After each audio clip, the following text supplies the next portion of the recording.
Oh man, Irene. Oh man, ever since you've been introduced, she's been a badass. Look at this. We'll get back to this. We'll get back to that. Okay, let's talk about this cover page real quick before we start the review. All right, so you got Natsu standing in the field with some animals around him, and he's holding like a wizard staff with a dragon's head on top of it. Now, some people have said this is a reference to Special A, or at least what he says is a reference to Special A. I've only seen parts of the anime, so I don't know. But yeah, just a little cute cover page, has nothing to do with the actual chapter. Which, speaking of the chapter, oh man, we start off basically where the last one ended off, was Zera and Gajeel standing right next to each other talking, like, they're sitting there all like a boss, like, hey, I'm one of the original Fairy Tail members. And then she just quickly gets embarrassed and hides behind a tree, like she is scared shitless of meeting someone new. And oh man, we find out this chapter that Gajeel has actually been alive the whole time. Like, ever since the last chapter, people have been debating, okay, is he alive? Was he brought back from the dead? Is he actually in hell or heaven or whatever? But nope, it's none of those things. When he was getting sucked up, Irene activated her magic. He got teleported away from that guy. I forget what the fucking villain's name was, but he got teleported away from him, so he didn't die with him. Which is actually pretty funny in the chapter because when Zara explains this to him, he just immediately gets embarrassed when he remembers the last thing he said to Levy when he thought he was dying. But anyway, we find out that they're on Tenrou Island, that they got transported and connected to the main continent when Irene activated her magic.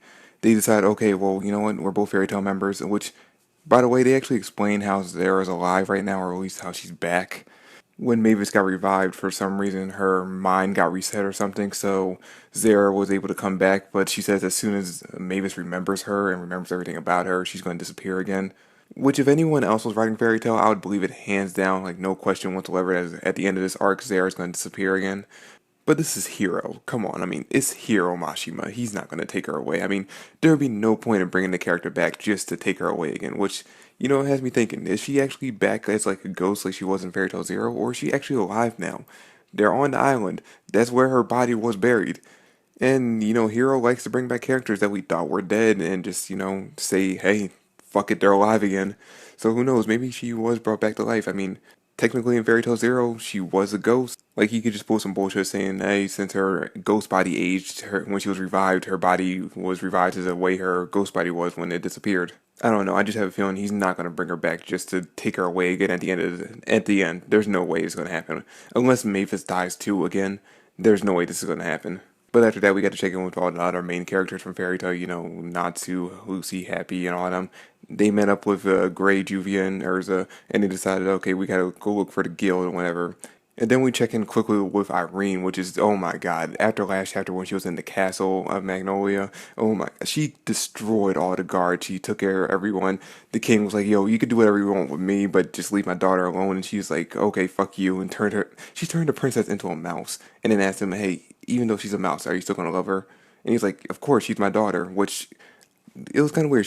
Irene got this little look on her face, like, we didn't get to see her face, we just got to see her mouth. And she just said how boring or something like that. And it looked like she was about to either turn the princess back into her normal form or just kill them both right there. And then she felt some kind of presence or something outside. So she checked outside, which she had this like giant eye thing just hanging out in the sky, watching over like, the entire continent or whatever.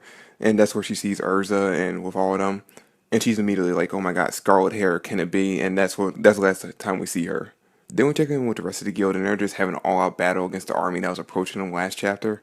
And they are just kicking everyone's ass until those two girls that were with Irene show up and start kicking everyone else's ass. And they're like, oh my god, everyone here is so boring. Then they see Mira Jane, and they're like, okay, she's pretty strong. Let's see which one of us can kill her first. And on the one hand, I'm hype. I wanted to see Mira Jane get an epic fight this arc. But I wanted to see her fight one of the Spriggan 12s. I mean, ever since the manga started, it's been Meridine and Urza, same level, around like the same strength level. They've always been saying that. And now all of a sudden, she's not good enough to fight against the Spriggan 12. She has to fight one of the rookies, like one of their lackeys. I'm just, Hero, come on. But anyway, while all that's going on, Zara contacts everyone through her like she has telepathy powers just like that one guy on the fairy tale. I always forget his name. I don't know. I can't remember his name right now. But she's contacting everyone. She's like, hey, Mavis is in trouble. Everyone, get your asses to the guild right now. I don't care where you are. Here's where the guild is. Go there. We gotta save Mavis. And that's pretty much it for the chapter. That's literally it for the chapter. Now, this was a great setup chapter, but that's about all it was. It was a setup chapter. We didn't get anything else. I mean, it was foreshadowing some things, like it foreshadowed Mary Jane's fight with those two girls, foreshadowing everyone showing up at the guild, which, since Zera's there, maybe this is when everyone will finally find out that Natsu's end. Who knows? I'm hoping for that. I've been waiting for that confrontation. Uh, Oh, looks like we're finally about to see what's up with Irene and Urza. I mean, everyone's been speculating they've been related for the longest time now. Some people are saying that Irene's Urza's daughter. Some people are saying that Urza's Irene's daughter. We're probably finally going to figure it out.